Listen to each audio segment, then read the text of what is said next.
The Open University of Israel, founded in 1974, is one of 9 universities in Israel. The Open University's mission is based on the principles of equal opportunity and the narrowing of socioeconomic disparities. Hi, Eran Broshy is the chairman of the American Friends of the Open University of Israel. Eran, you represent the best kept secret in the story of Israel because we didn't know about this university. It is the largest university in the country with very impressive numbers. 51,000 students, that is 48.1% of all Israeli students. The OUI students account for 25% of all Israeli computer science students, and it has 70 campuses around Israel, across Israel. Can you tell us more about this Open University? Sure. No, thank you, and a pleasure to be with you. It is maybe I'll mention three highlights of the Open University that I think are relevant. One is there's a mission at the Open University around social justice and enabling opportunity for all. So it was established in the mid-1970s by Yigal Allon, at the time education minister, former head of Palmach, and later foreign minister, along with the Rothschild Foundation, really to focus on Israel's social and geographic periphery. And at the time, very few students from the periphery of Israel were going to university, let alone graduating from university. And I think Minister Allon had a vision that he wanted to address that. And so the university was opened, and it's called the Open University because there are no admission requirements. So you don't need a high school diploma, the Bagrut in Israel. You don't need any entrance exams. In Psychotechny is typically the SAT equivalent, if you will, in Israel. You don't need that. You simply need a motivation, you need the desire to succeed, and you need the willpower really to push yourself forward. And we do a lot, the university does a lot to enable students to study. So it's not what have you done in the past, it's really what do you think you can do in the future. And it enables at a very high academic level students to pursue university studies that otherwise probably would not go to university, many of these students. 80% of our students are first generation in their family to go to university. So it really opens the door to students who otherwise would not. And this whole academic justice or social justice mission is underscored by the chancellor of the Open University, who is the honorary Dorit Beinish, the first woman to be the head of the Supreme Court, the president of the Supreme Court of Israel, has retired. And spends a significant amount of her time at the Open University as the chancellor. So that's number one. Number two, I would say it's a focus on innovation in how the educational model is offered, and very much a digital support for that as well. So you mentioned 70 campuses. We have 70 physical campuses. Some of them are larger in larger cities, in Haifa, Tel Aviv, Jerusalem, and so on. But some are very small. Some might be one building, might be a couple of rooms in an Arab village or in a Haredi community, all the way from the top north of Israel to the bottom south of Israel, all across Israel to reach the periphery, if you will. And on top of the physical campuses, we have an online educational platform that we have built over the last 15 to 20 years. So this is not taking a lecture to Zoom. This is a platform that's been built really exactly in order to educate, with a very strong kind of analytic platform on top of it. So we know within 10 or 15 hours of a student being online, if they're going to succeed or if they're going to struggle. And based on how often they repeat the same problems, based on how much they come back, based on how much they interact with their professors online or other students, based on how much they use videos versus other methodologies. And so we can customize the educational model to what is needed to succeed in the Open Universities, and students like it. It's there is ratings across all the Israeli universities and colleges each year of student satisfaction, and the Open University comes in first place in a variety of key metrics around student happiness, student satisfaction with the educational model, access to teaching staff, and support. And I would also say that employers like it. There was recently a survey from the Ministry of Labor of graduates of all Israeli universities 5 years after graduating, and what are they earning? Tachlis, how much money are they making? And in a variety of fields, including computer science and economics and psychology, the Open University was ranked in the top third of Israel has 9 universities, and the Open University was ranked in the top 3 of income of the graduates 5 years out. So it's a very, very well-regarded, very well-respected university. And today it attracts, broadly, the third thing I would highlight, broadly across Israel's society. So, we have thousands of students from the geographic and economic periphery. It's about a third of our student population. About a third come from various disadvantaged groups. So we have the largest number of ultra-Orthodox Haredi students, over 2,200, men and women, by the way. We have the largest number of Israeli Arab students, over 7,000. The largest number of Druze students, Bedouin students, people with disabilities. That's about another third. And then the last third is really kind of, I would say, the gig economy. Young high-tech entrepreneurs. After the army, they want to start their business or start working, but they also want to get a degree. So they're working while they're getting a degree. We have thousands of those individuals. We also have almost 1,500 IDF soldiers, active duty IDF soldiers who are in the army and getting a degree at the same time.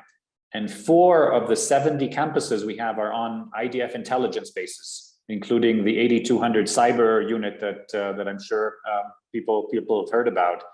And we have over 2,000 high school kids. So these are, youngsters who are bored with high school. They're still doing high school, but in parallel, they're getting university studies underway as young as 14.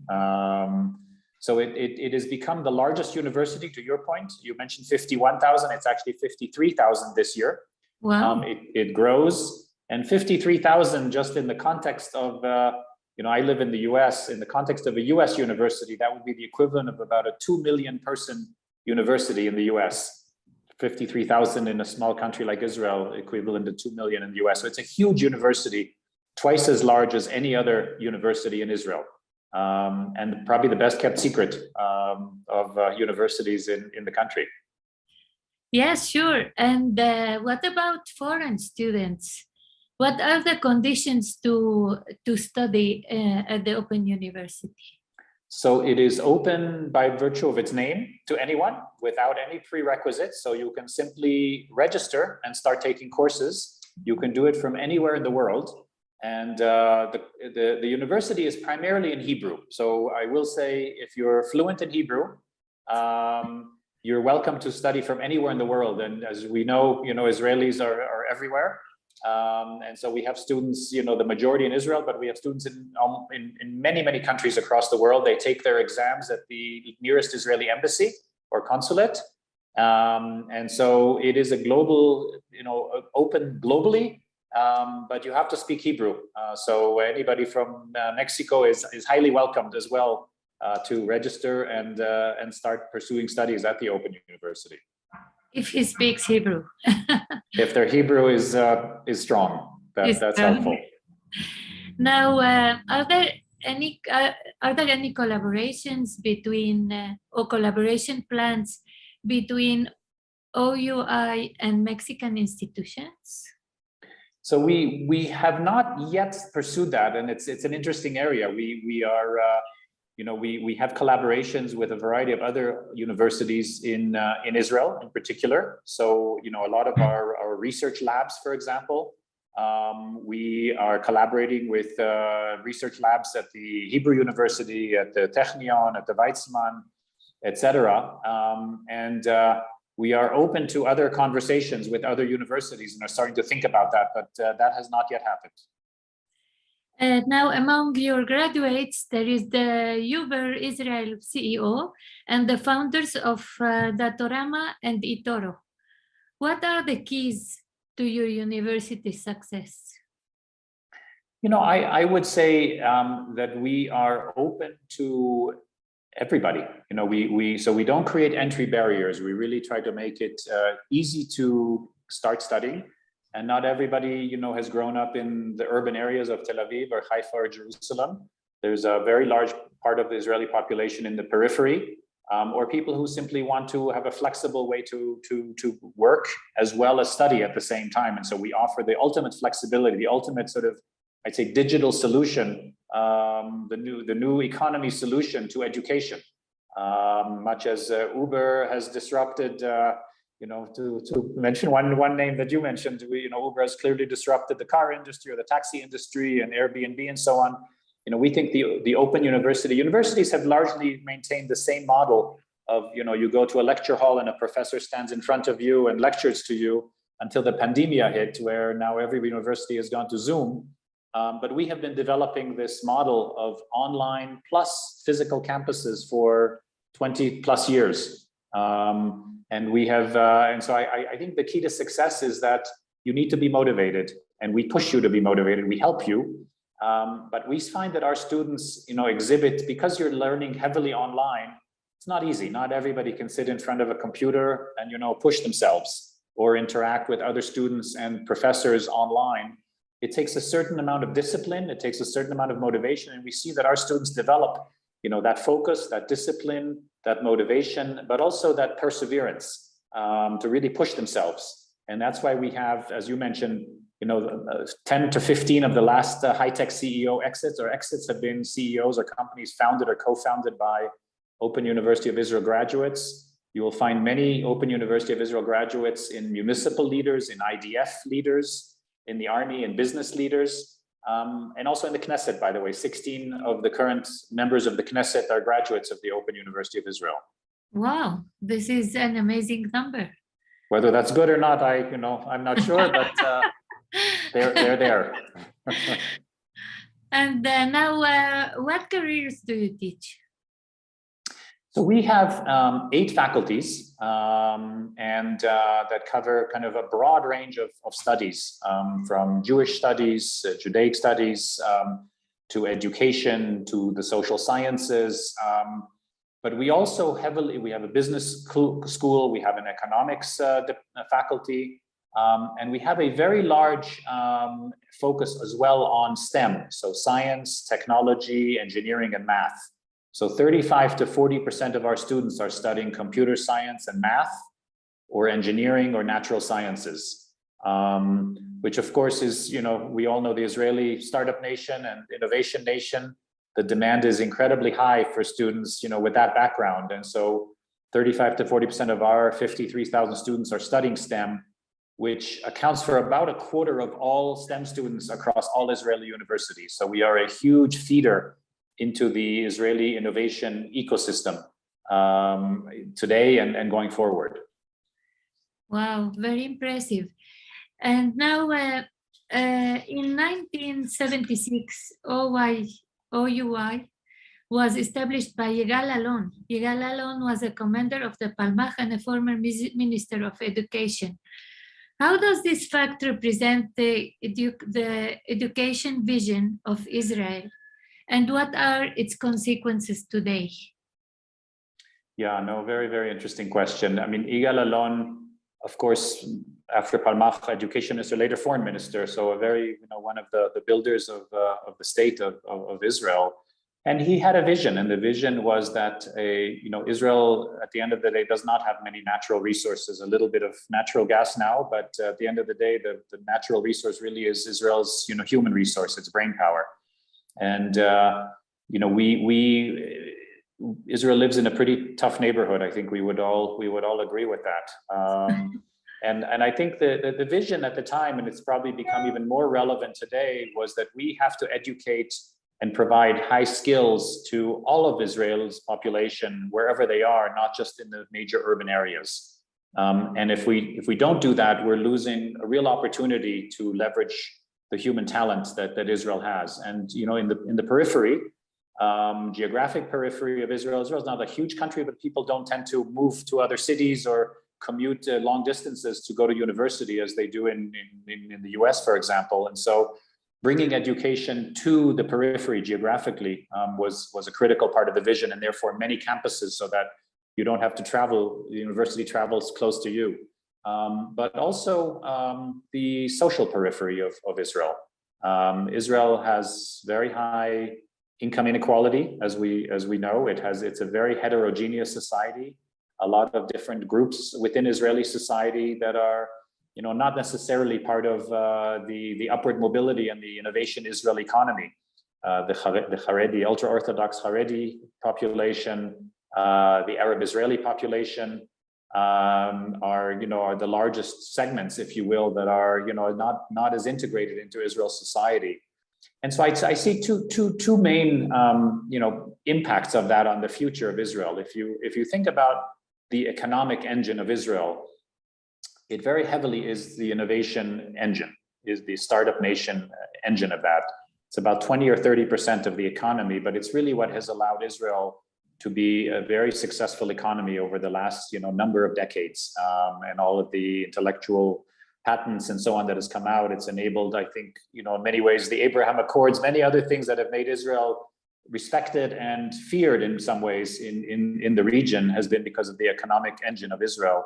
And that economic engine is fueled by manpower, by brain power.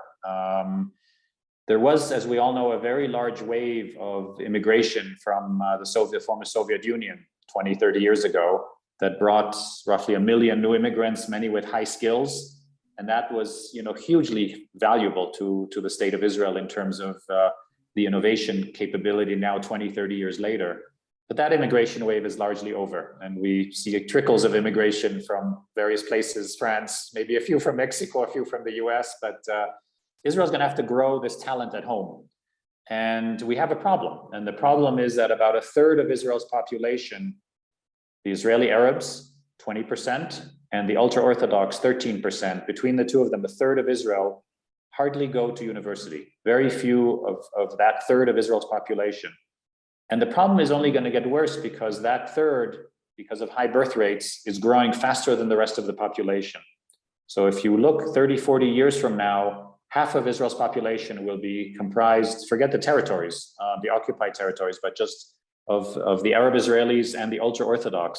And by the way, the under 14-year-olds, so age 0 to 14 today, are almost 50% of these 14-year-olds and younger population today. So if we don't get that population to go to university, to get high skills, particularly in high tech, in computer science, in math and engineering, the innovation engine of Israel is going to sputter. And already there are 15,000 jobs that aren't getting filled in the high tech sector because there aren't enough skilled manpower. And that's what drives the Israeli economy. And without that, Israel has a real challenge. And so that's vitally important for the future of Israel in terms of that economic engine. I'm sure. Now, the fact that the whole education, the whole system is in Hebrew, isn't it a handicap for the Arab Israelis? You're right. You're right. Arab Israelis all do learn Hebrew in school, but of course their mother tongue is Arabic, and but we have ways to address that. We have a whole series of people, departments, and courses, if you will, to help improve their Hebrew so that those that are struggling are able to get to a level of Hebrew that allows them to study at the university level. So we have a series of preparatory courses for the Arab Israeli community, and we have attracted the largest number of Arab Israelis, around 7,000, are studying at the Open University, and that number continues to grow. We also, by the way, for the ultra-Orthodox, many of whom have stopped studying math and science and at the 8th grade before they move on to a yeshiva, we have as well a whole series of preparatory courses for them to enable them to be ready for university level studies. So, you can sign up, but if you're not ready, we have a whole series of support mechanisms to ensure that you can get ready and to help you. Even the Spanish speaking? Good question. I think there's an opportunity there that we haven't yet realized. What is the social impact of the Open University of Israel? Yeah, no, I'm very glad you asked. I mean, we talked about the economic impact, but the social impact is equally, if not perhaps more important. And look, I think those of us that know Israel know the challenges that it faces from a very diverse, religious and economic and geographic segments, highly heterogeneous society, high income inequality, relatively high poverty rate among several segments in Israel. And then, of course, we all saw the coexistence challenges that really kind of came to the surface in last May, when the conflict with Hamas, raised tensions between the Arab Israeli population, the Jewish population in various cities of Yafo and Lod and Haifa and so on. The Open University, I think, can make a very significant impact in the following way. In terms of coexistence, we bring together all segments of Israeli society. The Israeli army brings together, of course, the country in many ways, but Israeli Arabs do not serve typically, and ultra-Orthodox typically do not serve. So you've got about a third of the country that's not represented in the army. Within the Open University, we have representation from every segment of Israeli society, and a very large representation. So we have scale, we have the breadth, the diversity of backgrounds, much greater than any other institution in Israel. But we also have this, the cognitive mindset. These are young people. They're as open-minded, hopefully, as they'll ever be. There's opportunities when you're studying together, when you're learning together, to make connections and create mutual understanding and personal bonds that can last a lifetime. And we've got a variety of coexistence initiatives that we've had in place, others we're planning to have in place, more so necessary than ever. The other piece of that is, we can have an impact like almost no other part of your life on your upward mobility. We all know what a good university education can open doors for people, and it's a pathway to the middle class and above. And in Israeli society, and particularly in the periphery, we create really an opportunity for people to move out of their economic strata to a very different one. And the impact on the lives of individuals is astounding. I've sat with, in an small Arab village with a group of 15 women that were studying for their degree in the Open University, who said, look, my husband would never let me commute to Tel Aviv, never believed I should do anything, but I always believed I had the potential, I had the brain, I had the motivation. And so I got my friends together. One of the campuses is close to our village. And we now all together, we all got a bachelor's degree. And I'm so incredibly proud, and the signal that sends to me, my friends, my family, my kids, of what I as an Arab Israeli woman can achieve and where I'm going is enormous. And it's really there's so many of those kind of heartwarming stories of changing people's lives. So it's, in many ways, I see it as a Zionist mission. I think this university is hugely important in the future of Israel. And that's why I'm on a volunteer basis. I do this because I believe this has huge impact on the future of the state of Israel. Well, thank you very much, Eran. Thank you. My pleasure. Very, very interesting. Very interesting, and the best kept secret in Israel. So thank you so much for this interview. My pleasure. Thank you for your time. Thank you.